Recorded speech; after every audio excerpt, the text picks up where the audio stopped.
నమస్తే అండి. నా పేరు డాక్టర్ నవీన్ సారథి అండి. నేను రెయిన్‌బో చిల్డ్రన్స్ హాస్పిటల్‌లో పీడియాట్రిక్ పల్మనాలజిస్ట్ లాగా వర్క్ చేస్తున్నాను. ఈ వింటర్ లో వచ్చే రెస్పిరేటరీ ఇల్‌నెసెస్ గురించి కొంచెం మాట్లాడుకుందాం. మనకి ఎండాకాలం అయిపోయింది ఇప్పుడు. ఇప్పుడు మనకి వింటర్ వైరసెస్, రెయినీ సీజన్‌లో వచ్చే వైరసెస్ అన్నీ స్టార్ట్ అవుతాయి. పిల్లలు కూడా స్కూళ్ళకి వెళ్ళడం స్టార్ట్ చేశారు.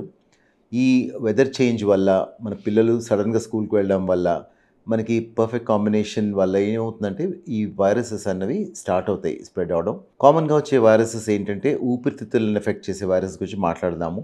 మనకేంటంటే ఇన్‌ఫ్లుయెన్జా వైరస్ అని సీజన్ ఇది. ఇప్పుడు స్టార్ట్ అవుతుంది జనరల్‌గా.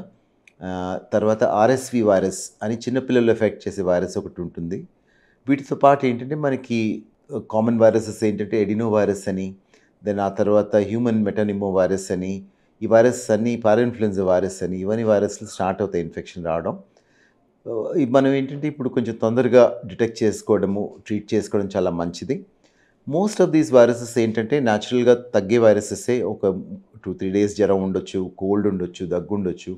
ఆ తర్వాత న్యాచురల్‌గా తగ్గుతాయి. వీటికి మనం యాంటీబయాటిక్స్ అలాంటివి ఇవ్వక్కర్లేదు. జనరల్‌గా పారాసెటమాల్, గుడ్ హైడ్రేషన్, కొంచెం ఫుడ్ పెట్టడం కరెక్ట్ టైంకి ఇలా చూసుకొని మేనేజ్ చేసుకుంటే సరిపోతుంది. కానీ మోస్ట్ ఇంపార్టెంట్ థింగ్ ఏంటంటే మనకేమైనా కొంచెం ఇవి సివియర్‌గా అనిపిస్తే మనం కొంచెం జాగ్రత్తలు తీసుకోవాలి. డాక్టర్‌ని కలవడం, సలహా తీసుకోవడం, రైట్ ట్రీట్మెంట్ పెట్టడం ఇవి స్టార్ట్ చేయాలి. సో, మోస్ట్ ఇంపార్టెంట్ వైరస్ ఏంటంటే ఇన్‌ఫ్లుయెన్జా వైరస్ ఆల్రెడీ స్టార్ట్ అయిపోయింది. వస్తున్నాయి ఇన్ఫెక్షన్స్ మనకి బానే. చాలామంది పిల్లలు నేను చెప్పినట్టు ఔట్ పేషెంట్ బేసిస్‌లోనే ట్రీట్ చేస్తున్నాము. కానీ ఏంటంటే ఇప్పుడు మనకి కొన్ని సివియర్ కేసెస్ కూడా హాస్పిటల్‌లో అడ్మిట్ అవుతున్నాయి. దాదాపు ఒక 10-15% పిల్లలు బాగా సిక్ అవుతారు. అలాంటి పిల్లల్ని కొంచెం తొందరగా గుర్తించి హాస్పిటల్‌లో తీసుకురావడం, అవసరమైతే అడ్మిట్ చేయడము ఇవన్నీ అవసరం పడుతుంది. కొంతమంది పిల్లలు ఐసీయూకెళ్తారు. బట్ జనరల్ రికవరీ బానే ఉంటుంది కొంచెం తొందరగానే ట్రీట్ చేస్తే. సో, ఇన్‌ఫ్లుయెన్జా వైరస్‌కి ఏంటంటే ఒక మందుంటుంది ఒసెల్టమివిర్ అని అది వాడతాము. ఎర్లీ డేస్‌లోనే వాడితే మంచిది ఇన్ఫెక్షన్‌లో ఇవి పనిచేస్తాయి. దీంతో పాటు కొంచెం సపోర్టివ్ కేర్ అంటే ఫ్లూయిడ్స్ ఇవ్వడము, అవసరమైతే ఎప్పుడైనా రెస్పిరేటరీ సపోర్ట్ లేదా ఆక్సిజన్ లాంటివి పెట్టడము, దెన్ కరెక్ట్ డయట్ మెయింటైన్ చేయడం ఇలాంటివన్నీ సపోర్ట్ చేస్తాం హాస్పిటల్‌లో. మరీ సిక్ అవుతే ఐసీయూకి వెళ్తారు, వెంటిలేట్ అవుతారు కొంతమంది. బట్ అవుట్‌కమ్స్ జనరల్‌గా బానే ఉంటాయి. ఒక 1% పిల్లలేంటంటే వీళ్ళు కొంచెం సిక్ అవ్వడం, మోర్ వెంటిలేటరీ సపోర్ట్ అది అవసరం పడుతుంది. సో, ఇది ఇన్‌ఫ్లుయెన్జా వైరస్ అనేది ఈ వైరస్. దీనికేంటంటే ప్రివెన్షన్ ఏంటంటే మనకి ఇన్‌ఫ్లుయెన్జా వ్యాక్సిన్ అని ఉంటుంది మనకి. ఎవ్రీ ఇయర్ ఇది కొత్త స్ట్రెయిన్స్‌తో పాటు మనకి ఇన్‌ఫ్లుయెన్జా వ్యాక్సిన్ అనేది రిలీజ్ చేస్తారు. ఇది సీజన్ పిల్లలకి ఇవ్వడానికి. జనరల్‌గా ఏం రికమెండ్ చేస్తామంటే లెస్ దెన్ 5 ఆర్ 6 ఇయర్స్ పిల్లలకి డెఫినిట్‌గా ఇవ్వమని చెప్తాము ఇయర్‌కొకసారి. ఆహ్, పిల్లలకి ఎవరైనా రెస్పిరేటరీ ప్రాబ్లమ్స్ ఉన్నా, కార్డియాక్ ప్రాబ్లమ్స్ ఉన్నా, న్యూరాలజీ ప్రాబ్లమ్స్ ఉన్నా ఈ పిల్లలకి ఏంటంటే ఏజ్‌కి సంబంధం లేకుండా ఎవ్రీ ఇయర్ ఒక వ్యాక్సిన్ ఇస్తే మంచిది. సో దట్ వాళ్ళకి ప్రివెంట్ అవుతారు. వృద్ధులు మోర్ దెన్ 60 ఇయర్ ఓల్డ్ వృద్ధులు or people with other problems, heart problems కానీ, లంగ్ ప్రాబ్లమ్స్ కానీ, డయాబెటీస్ కానీ ఉంటే ఇన్‌ఫ్లుయెన్జా వ్యాక్సిన్ తప్పకుండా తీసుకోవాలి. అది అడల్ట్ వ్యాక్సినేషన్ నెట్వర్క్ కింద కూడా అది we promote influenza vaccination. That's a very important vaccination. So, prevention అన్నది ఇన్‌ఫ్లుయెన్జా వ్యాక్సిన్ గురించి మాట్లాడాం ఇప్పుడు మనం. నెక్స్ట్ వైరస్ ఏంటంటే ఆర్ఎస్‌వి వైరస్ అంటే రెస్పిరేటరీ సిన్సిషియల్ వైరస్ అంటాము. ఈ వైరస్ ఏంటంటే బాగా స్ప్రెడ్ అవుతది చిన్న పిల్లల్లో less than 5 year olds or ఇంకా లెస్ దెన్ 2 ఇయర్ ఓల్డ్స్‌కి బాగా సిక్ అవుతారు ఈ వైరస్‌తో. చాలామంది పిల్లలు దగ్గు, జలుబు, కొంచెం ఆయాసపడడం, వీజింగ్ అలా స్టార్ట్ అవుతుంది. ఇలాంటి పిల్లల్ని కూడా మోస్ట్‌లీ ఇంట్లో మేనేజ్ చేస్తాము.